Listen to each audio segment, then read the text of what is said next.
Welcome to the House on the Hill Property Renovation Makeover Spain. Here's a glance of how the property was when I first purchased it. And be prepared, it gets worse before it gets better. If it's your first time watching, remember to watch from video 1 from the playlist and remember to subscribe. Happy Sunday, hope you're all good. Now, after a few days away, I came back to find a digger in the garden, so that's good. But I think the builders probably just put it there to kind of go, yeah, Leslie, we are doing something, although nothing's really happened this week. The level in the garden out. Have to say, I've had some brilliant advice from you all.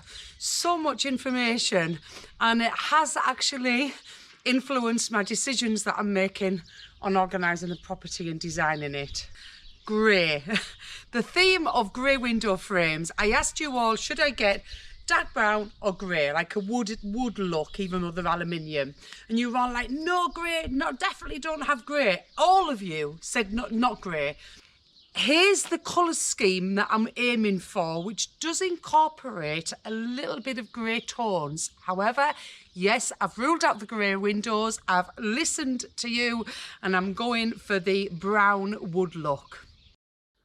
It's quite hard to get the little colour cards in Spain, so I've brought some over from the UK, although I don't think I'm liking the middle one, the light green. I think I'll scrap that.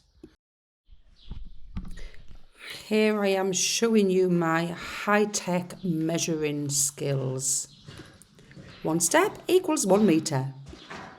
So I need 132 square metres of tiles plus 21 square metres for the 2 bathrooms because I'm having a different tile in the bathrooms. The tiles are €21 a square metre, so €2,772, and then the bathrooms at 25 per square metre, €525. It's quite interesting how the tiles are different prices for the different sizes. Needing so many square metres, I do want to keep the cost down, so I'm trying to look for an economic option as well. So the benefits of the big ones are just that they're nice and big and they're less joins. But the small ones, they'll be more beneficial because there's less wastage, because there'll be less wastage on cutting so much off. And also the big ones are probably going to be more prone to cracking. So I think I'm going for 60-60, so it's going to save me €750, €5 difference per square metre, a total, excluding the bathrooms, so I'm going to have them different, a total of about 150 square metres. 60 by 60, in this colour, boom, done. The kitchen decision has not been anywhere near as straightforward. So I asked you, should I go for a galley style kitchen, the 2 strips running down, or an L shape? And it's about 50-50 on what everybody said in the comments, and thank you so much for them all. Now, somebody has said, how about putting a strip across the back under where I explained I'll be putting the window to let some light into the kitchen, and then an island in the middle. So that was a good idea as well, but I don't think I'm quite going to have enough space for that. I took my neighbour Karen up to the property for the first time the other day, and she said it's so different being in it. I think it might be a bit smaller than what it actually seems on the videos, but she said I've really got my bearings now, and I thought that was obvious, sort of the layout, but it clearly wasn't. And somebody else has asked me as well today that on one of the messages, can I show floor plan? So here's the floor plan. So this is downstairs, and as you can see, like my measuring skills, it's very technical. The stairs to the left, the hallway, the downstairs bedroom, and then the lines squiggled out of the walls that have been removed.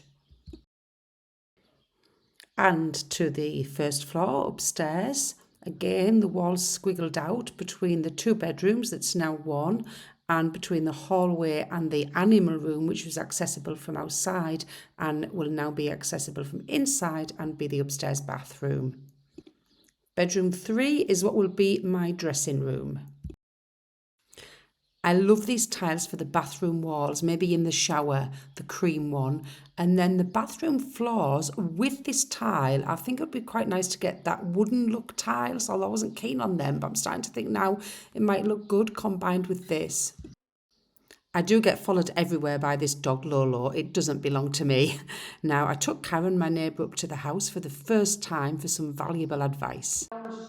She's a bit camera shy though, so we've just kept her off. Oh yeah, that'd be nice. It's not as deep as I thought it was. Yeah. Wow, wow. I've come back after 5 days in the UK to find that my rose trees haven't been watered, of course, because I haven't been here, so hopefully they'll survive. I'm going to put them in the ground now. But look, this! It's amazing. The buddleia. I think it's buddleia, isn't it? Did I decide it was a buddleia or a lilac? I think it's a buddleia. Anyway, it attracts butterflies. So that's blooming great. Haha, see what I did there? So I came up to plant the eucalyptus, and I had dug the hole prior to that. I promise I did dig the hole. Now, one of the viewers, Australian lady, sorry I can't remember your name right now off the top of my head, but great advice. She told me that these do go pretty crazy and the roots can get quite deep, and therefore be careful planting it close to the house or in the garden. So that was brilliant advice, because what I want it for mainly is for cuttings for floral displays in the house. So it's quite a way up from the house into the olive grove. I'll show you where the house is now. So from here you can just see the roof of the house there. Now, the question that most people haven't asked. One person did. How much did I pay for the house? Put it in the comments. What do you think I paid for this property? Those of you that has been watching regularly, if it's your first time you've watched, go to the playlist and watch video 1, okay? And put your comments below how much you think I paid for it, and I'll tell you in the next video.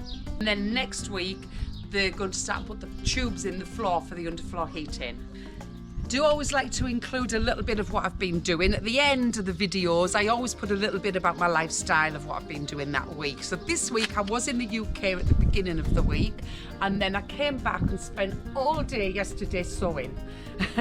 So I'm making a flamenco dress. I'm going to like a massive, massive Spanish feria in Jerez de la Frontera next week. And I will show you the dress that I'm making next week. But I don't know who lives in the UK, hasn't seen it yet. And he's coming and we're going to the feria. So I'm going to surprise him with the dress that I've made. A little visit to Darlington, my hometown in the UK, and to Hope Town, which is actually a railway museum, because Darlington to Stockton Railway was the first passenger train. Here's the boogie woogie bugle boy of Company B. He was a boogie woogie bugle boy of Company B.